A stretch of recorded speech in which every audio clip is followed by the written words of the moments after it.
नमस्कार दोस्तों, स्वागत है आपका अनचाही शादी पार्ट 6 में। कहानी को विस्तार से समझने के लिए कहानी के पिछले भागों को ज़रूर सुनें। अगर कहानी पसंद आए तो वीडियो को लाइक करें और हमारे चैनल को अब तक सब्सक्राइब नहीं किया है तो सब्सक्राइब ज़रूर करें। तो चलिए दोस्तों, कहानी शुरू करते हैं। जय श्री कृष्णा, राधे राधे। झोपड़ी के बाहर बारिश तेज हो चुकी थी। काव्या का दिल मानो किसी ने मुट्ठी में जकड़ लिया हो। उसकी आंखों से आंसू रुकने का नाम नहीं ले रहे थे। आयुष उसके पीछे भागता हुआ बाहर आया। आयुष चिल्लाते हुए, काव्या रुको, मेरी बात तो सुनो। लेकिन काव्या तेज कदमों से बारिश में भीगती चली गई। उसके मन में एक ही सवाल था, क्या मैं उसकी ज़िंदगी में सिर्फ एक समझौता हूँ या सच में वो मुझसे प्यार करने लगा है।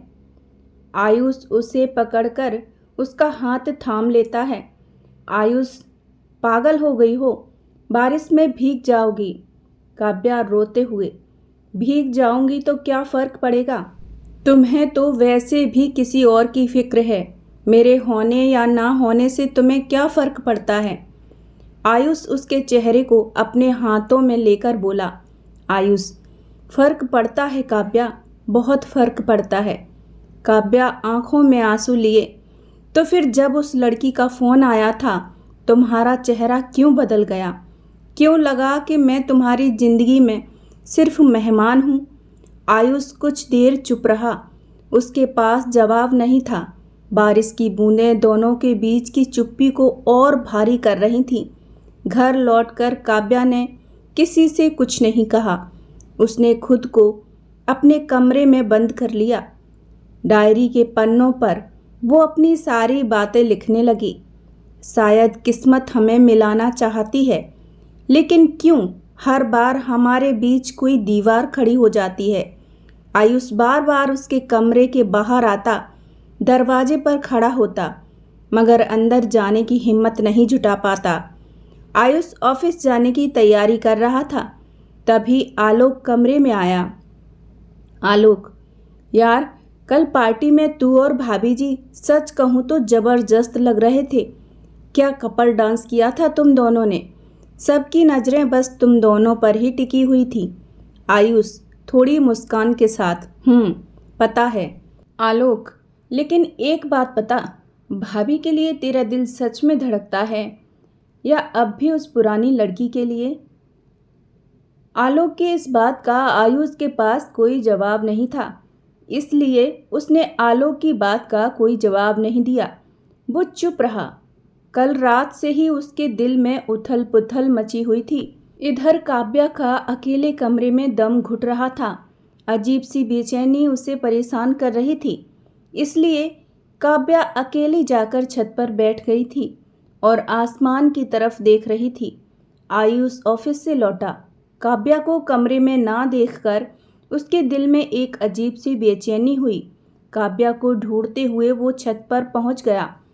काव्या को यूं अपने ख्यालों में खोया देखकर आयुष धीरे से उसके पास जाकर बैठ जाता है। आयुष काव्या से धीरे से दिल थामते हुए बोला, यहाँ अकेले क्या कर रही हो? लेकिन काव्या ने आयुष की बात का कोई जवाब नहीं दिया। आयुष ने फिर पूछा, काव्या, एक सवाल पूछूं? काव्या उसके किसी भी सवाल का जवाब देने के लिए तैयार नहीं थी। उसकी आंखों में एक अजीब सा दर्द साफ छलक रहा था। अपनी आंखों को दूसरी तरफ फेरते हुए बोली, आपके सवालों के जवाब मेरे पास नहीं है आयुष।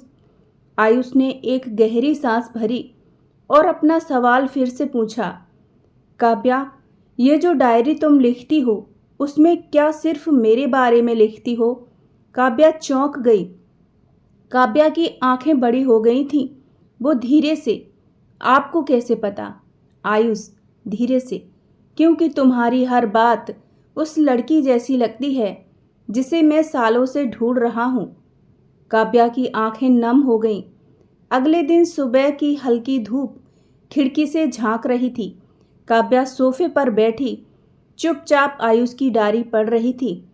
हर पन्ने पर एक लड़की का जिक्र था। उसका गुनगुनाना, उसकी हंसी, उसकी आंखें, पर नाम कभी साफ नहीं लिखा गया था। काव्या के दिल में सवालों के तूफान चल रहे थे।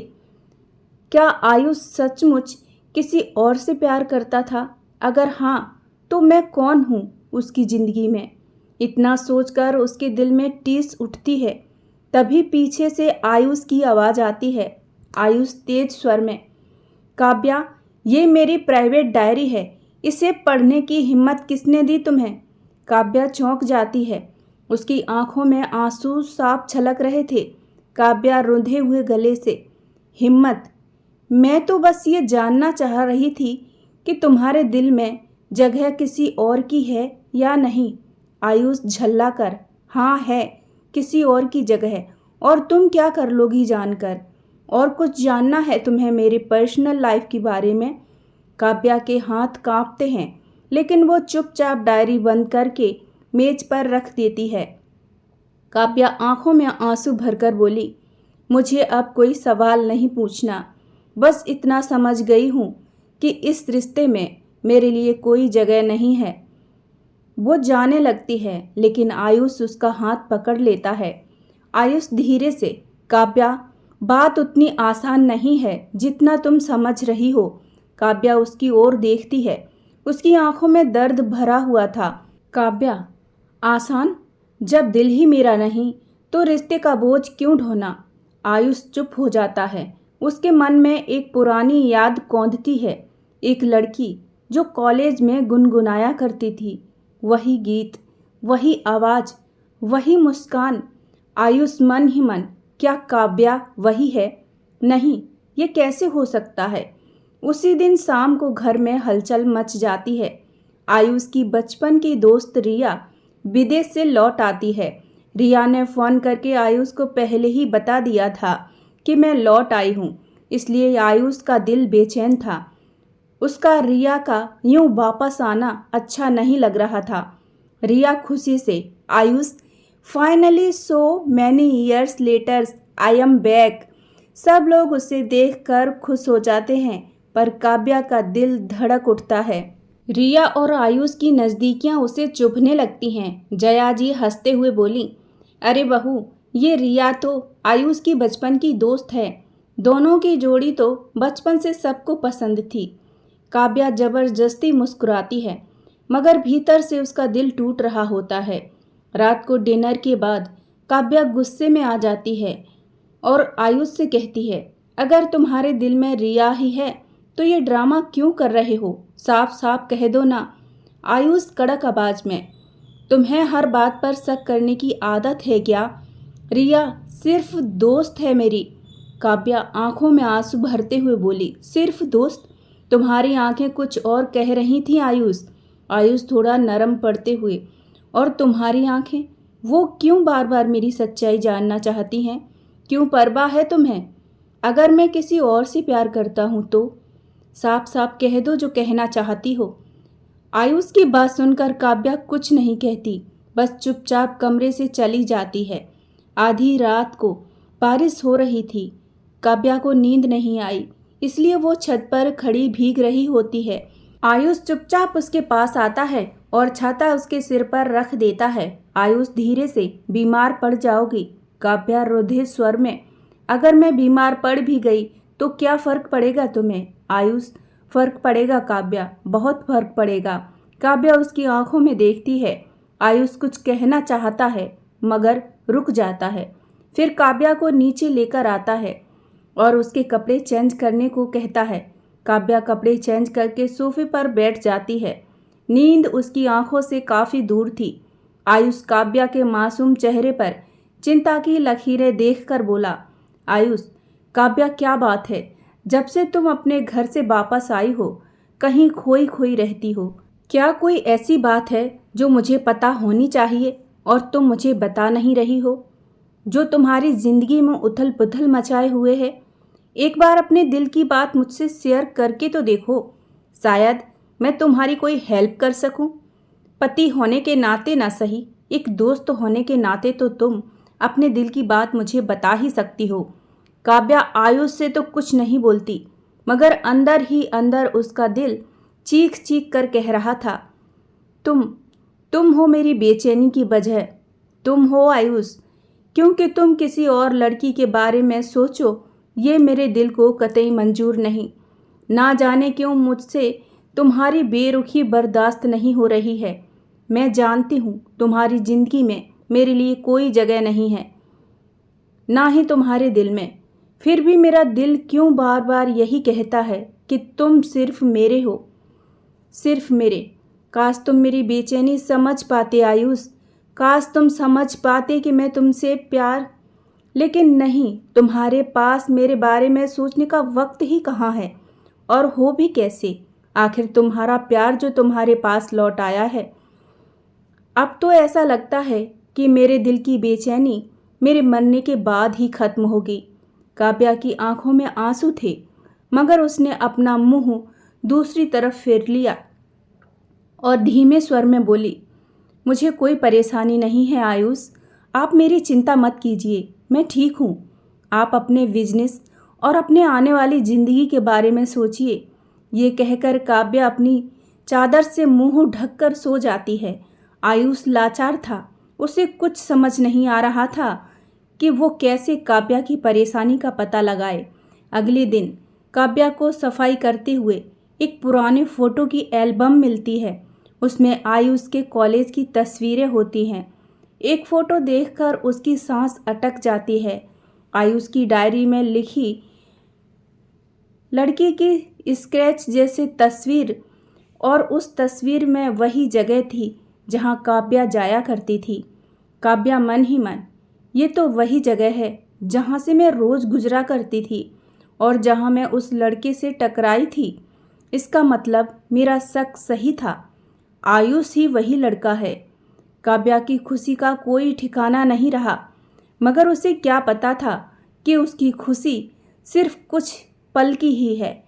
वो आयुष को सब कुछ बताना चाहती थी, सारे राज खोलना चाहती थी, मगर अगले ही पल किसी ने दरवाजे पर दस्तक दी। काव्या को लगा आयुष आया होगा। वो चेहरे पर मुस्कुराहट के साथ दरवाजे की तरफ देखती है, मगर अगले ही पल उसके चेहरे की मुस्कुराहट गायब हो जाती है, क्योंकि दरवाजे पर तो रिया थी। रिया का उसके कमरे में आना उसे बिल्कुल पसंद नहीं आया था।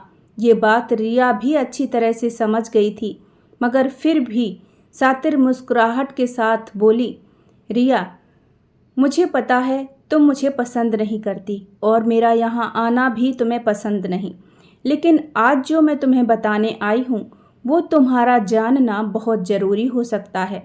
शायद तुम मेरी बात पर यकीन भी ना करो, लेकिन मुझे ऐसा लगा कि जिस तरह मेरी ज़िंदगी बर्बाद हुई वैसी किसी और की ना हो।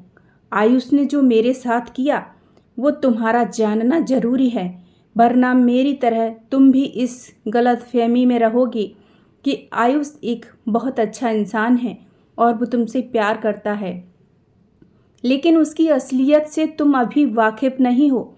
जब मैं उसके बचपन की दोस्त होकर उसे नहीं समझ पाई तो तुम क्या जानो उसके बारे में। रिया की बात सुनकर काव्या का दिल जोरों से धड़कने लगा। वो मन ही मन सोचने लगी कि आखिर रिया आयुष के बारे में ऐसा क्या बताने वाली है जो मुझे नहीं पता। आयुष तो रिया से प्यार करता है, फिर ये आयुष के बारे में ऐसा क्यों बोल रही है।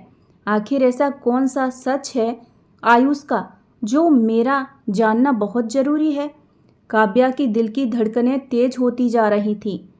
तो दोस्तों, आखिर रिया आयुष के बारे में काव्या को क्या बताने वाली है। क्या रिया सच में काव्या का भला चाहती है या फिर कुछ और। क्या काव्या और आयुष के बीच फिर से दूरियां बढ़ जाएंगी। काव्या अपनी सच्चाई आयुष को बता पाएगी कि नहीं, जानने के लिए सुनिए अनचाही शादी का अगला पार्ट। मिलते हैं दोस्तों अगले एपिसोड में, तब तक के लिए जय श्री कृष्ण, राधे राधे। अपना ख्याल रखिएगा और अपनों का ख्याल रखिएगा। और हमारे चैनल पर पहली बार आए हैं तो हमारे चैनल को सब्सक्राइब ज़रूर कीजिएगा। कहानी सुनने के लिए आपका बहुत बहुत धन्यवाद।